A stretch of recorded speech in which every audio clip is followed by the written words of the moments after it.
Halo semuanya, saya Gabriela Evani Jova Kairin dengan NIM K5423033.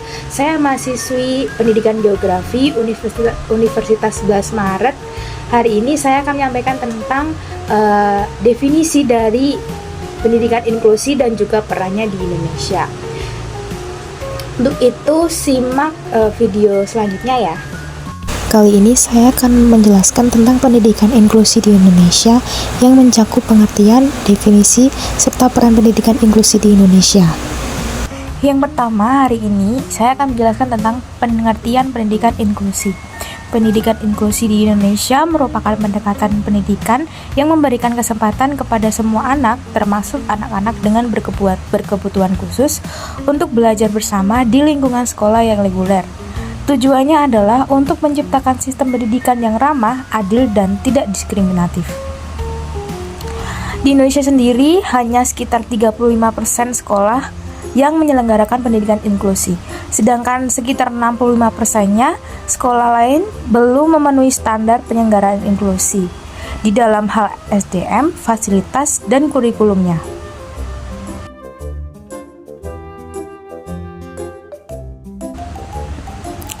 Yang kedua, kita akan membahas definisi pendidikan inklusi menurut para ahli.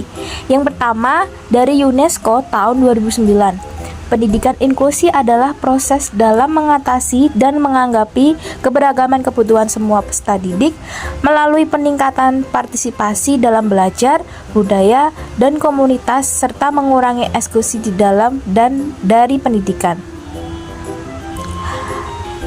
Lalu yang kedua ada dari Profesor Dr. Sunardi. Pendidikan inklusi adalah sistem layanan pendidikan yang mengakomodasi semua anak, termasuk anak dengan kebutuhan khusus, untuk belajar bersama di sekolah umum dengan menyesuaikan kurikulum, metode pendidikan, dan fasilitasnya. Lalu yang ketiga adalah peran pendidikan inklusi. Yang pertama, mewujudkan hak pendidikan untuk semuanya. Di dalam artian, pendidikan inklusi memastikan bahwa setiap anak, termasuk anak dengan disabilitas atau kebutuhan khusus, memiliki hak yang sama untuk mengakses pendidikan. Hal tersebut tertulis dalam Undang-Undang Republik Indonesia Nomor 20 yang berbunyi, setiap warga negara mempunyai hak yang sama untuk memperoleh pendidikan yang bermutu. Lalu yang kedua, mendorong toleransi dan keberagaman. Dengan artian, dengan belajar bersama, siswa belajar menerima perbedaan dan mengembangkan sikap empati, toleransi, serta solidaritas sosial. Hal tersebut ada dalam Permendiknas nomor 70 tahun 2009.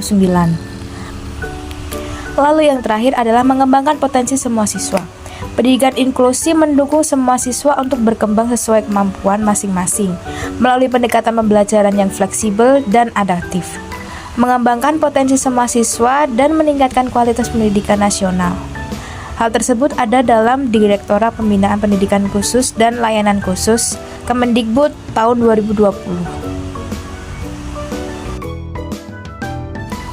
Lalu yang terakhir pada kesimpulannya, pendidikan inklusi di Indonesia menunjukkan perkembangan positif dengan meningkatnya jumlah sekolah yang menerima ABK. Namun masih terdapat kesenjangan dalam hal kualitas layanan, ketersediaan tenaga pendidik khusus, dan infrastruktur pendukung. Upaya lebih lanjut diperlukan untuk memastikan bahwa semua anak termasuk ABK mendapatkan akses pendidikan yang setara dan berkualitas.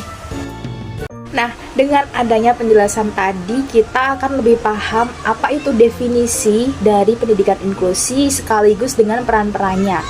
Dengan itu kita akan lebih terbuka pemikirannya tentang pendidikan inklusi di Indonesia, di mana di awal tadi sudah disampaikan pendidikan inklusi di Indonesia itu belum merata.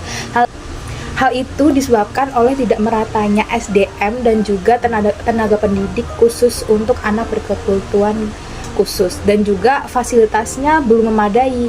Hal itu membuat kita lebih terbuka lagi bahwasanya di Indonesia ini belum sepenuhnya mendukung pendidikan inklusi. Oleh karena itu, kita sebagai masyarakat harus lebih terbuka dan juga mendukung penuh program-program tentang pendidikan inklusi yang sudah dibuat oleh negara kita. Sekian dari saya, semoga ilmu yang saya sampaikan dapat bermanfaat bagi saudara semuanya. Terima kasih.